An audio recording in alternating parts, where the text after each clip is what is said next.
Se l'intervistato non fosse un noto e apprezzato sociologo e politologo, sembrerebbe quasi una barzelletta. Paolo Feltrin ha detto ai nostri microfoni che è più probabile che siano il Partito Democratico e il Movimento 5 Stelle in un eventuale governicchio a fare molto per l'autonomia, a fare addirittura più di quanto non abbia fatto Matteo Salvini come leader della Lega e vicepresidente del Consiglio. Adesso, ammesso e non concesso che Salvini non abbia fatto molto per l'autonomia, ed è anche vero però che Salvini avrebbe potuto prodigarsi ben di più, beh, è difficile pensare che i grillini, soprattutto a Roma, visto che quelli veneti qualcosa a parole hanno fatto, e il Partito Democratico che si è sempre opposto all'autonomia, adesso siano così in una fase mistica tale da convincerli a portare avanti questa grande riforma che è stata bloccata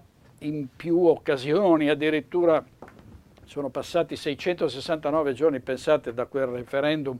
Pensate se un governo PD e 5 Stelle così avesse come priorità l'autonomia. Ripeto, è una barzelletta o comunque una previsione assolutamente azzardata, uno scenario inimmaginabile. Resta il fatto che da queste consultazioni la speranza è che non esca appunto una mucchiata, un gruppo di avvitati alle poltrone che pur di non perdere i loro privilegi si mettono assieme con quali prospettive? Nessuna, con quella di fare un altro naufragio e di dover tornare alle urne più avanti, di mandare a ramengo una manovra che invece dovrebbe affrontare un governo capace di far fronte a questi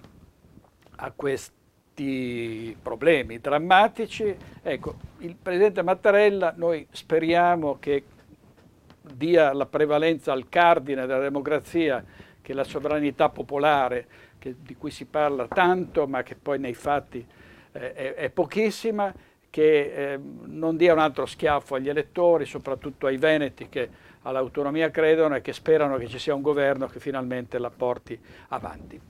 Dalle urne potrà uscire il centro-sinistra, il centrodestra, chiunque potrà vincere le elezioni, l'importante è che al popolo bue, che è sempre bistrattato, mortificato e svillaneggiato, si offra almeno la possibilità di scegliere votando. Scegliere poi, ripeto, non gli uomini e le donne che andranno in Parlamento, ma se non altro una compagine che li possa rappresentare. Basta con queste scelte a tavolino, con queste decisioni prese dall'alto. Siamo ancora, per fortuna, in una democrazia, quindi il capo dello Stato su questa strada, secondo me, secondo noi, dovrebbe andare avanti.